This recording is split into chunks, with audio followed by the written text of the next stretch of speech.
इस विशेष अवसर पर आपने मुझे अपनी भावनाएं प्रकट करने के लिए जो अवसर दिया, इसके लिए मैं आपका बहुत बहुत आभारी हूं। आदरणीय सभापति जी, सदन के अंदर अनेक विषयों पर चर्चाएं होती हैं। हर किसी का बहुत ही महत्वपूर्ण योगदान होता है। कुछ खट्टे मीठे अनुभव भी रहते हैं, लेकिन आज जब ऐसा अवसर आता है तो स्वाभाविक रूप से दलगत भावना से ऊपर उठ करके हम सबके भीतर एक समान भाव प्रकट होता है। यार, ये हमारे साथी अब किसी और विशेष काम के लिए आगे बढ़ रहे हैं। यहां से जो साथी विदाई ले रहे हैं, कुछ फिर से आने के लिए विदाई ले रहे हैं और कुछ विदाई के बाद यहाँ का अनुभव लेकर के समाज जीवन में कुछ न कुछ विशेष योगदान के लिए जा रहे हैं। जो जा रहे हैं लेकिन आने वाले नहीं हैं, उनको भी मैं कहना चाहूंगा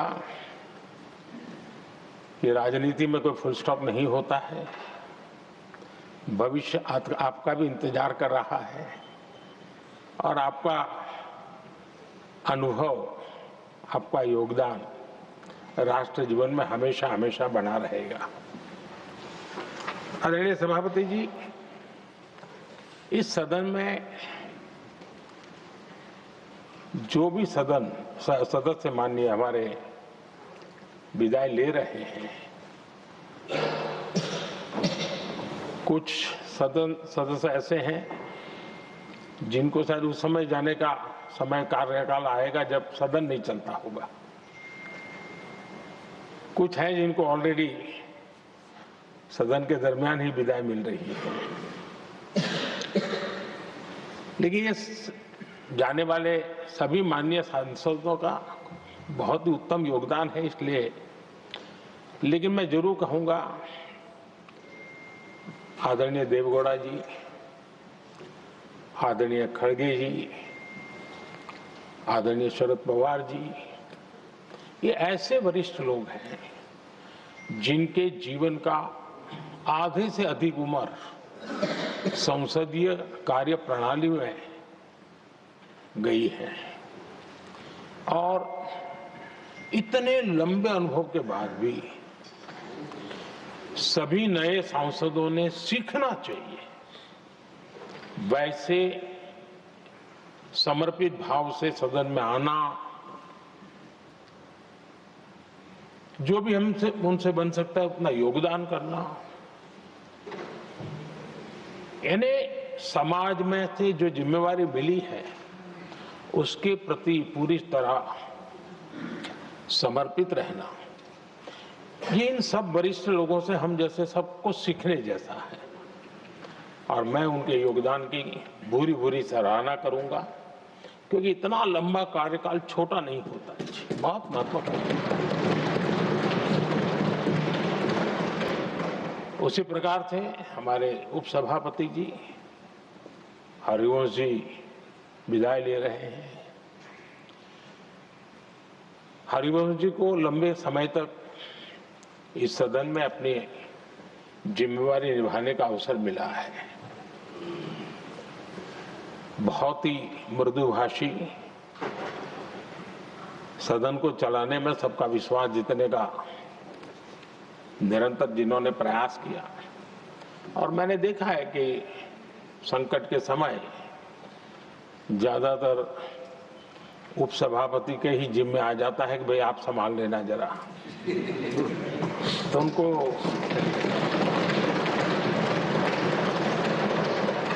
एक लंबा एक्सपीरियंस होता है।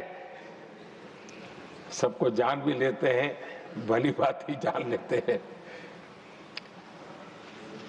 लेकिन उनका भी योगदान, और जब भी, और मैंने देखा कि जब सदन का समय नहीं होता है तो देश के कोने में कहीं न कहीं वो यूथ के साथ मिलना जुलना, देश की परिस्थितियों के संबंध में उनको अवगत कराना, उनमें एक देश के प्रति संवेदनाएं पैदा करने का वो निरंतर काम। वे कलम के धनी तो है ही हैं, लेकिन कर्म कठोर के नाते भी मैं कहूंगा कि उन्होंने भारत के हर कोने में जाकर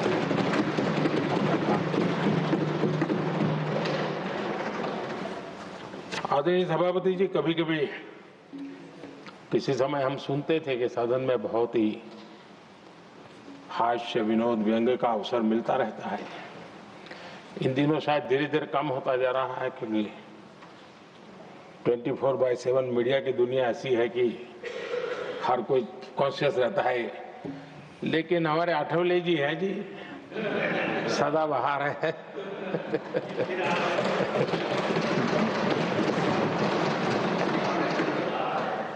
आठवले जी जा रहे हैं, लेकिन यहाँ पर किसी को खोट महसूस नहीं होगी।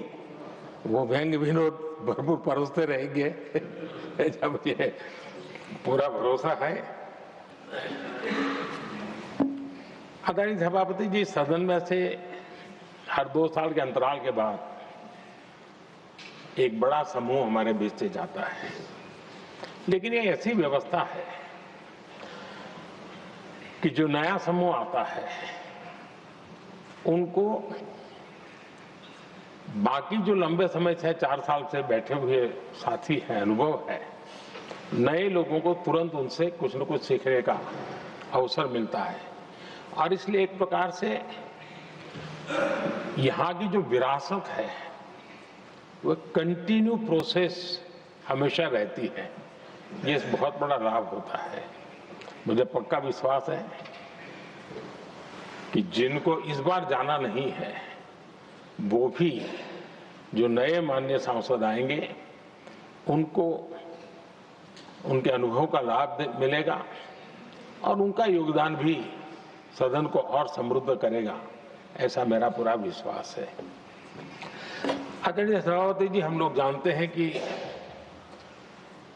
जीवन में या सार्वजनिक जीवन में जब भी कोई महत्वपूर्ण निर्णय करना होता है तो परिवार के लोग बैठ करके मन बना लेते हैं कि ऐसा करना है, लेकिन फिर भी कहते हैं अरे ऐसा करो, उनसे जरा पूछ लीजिए, एक सेकंड ओपिनियन ले लीजिए किसी वरिष्ठ से। और घर में वरिष्ठ नहीं तो कहेंगे मोहल्ले में देखो भाई, वो काफी अनुभवी है, जरा उनसे पूछ लो एक बार उनका मन क्या करता है। अगर कोई बीमार है तो भी कहते हैं यार ऐसा करो भाई, एक और डॉक्टर से जरा ओपिनियन ले लो।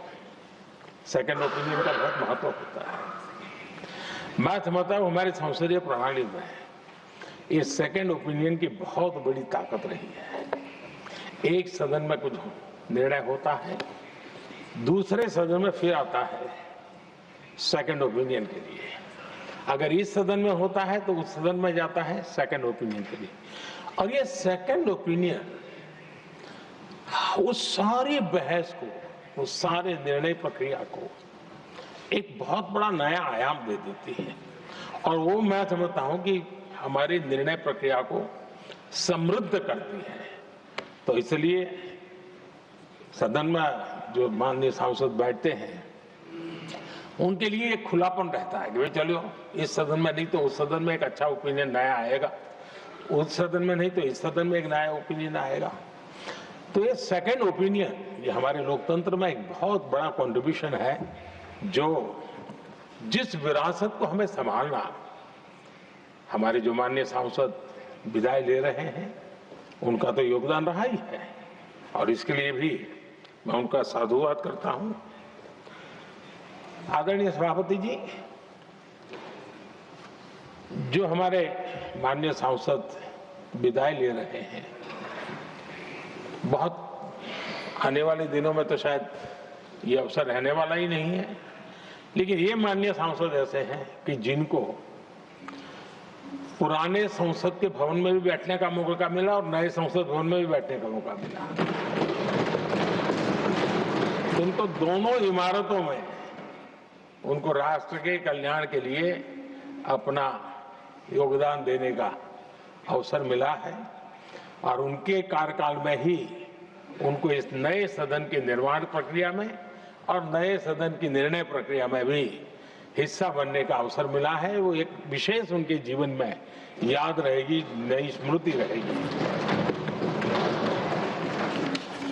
आदरणीय सभापति जी, मैं सभी माननीय सांसदों के,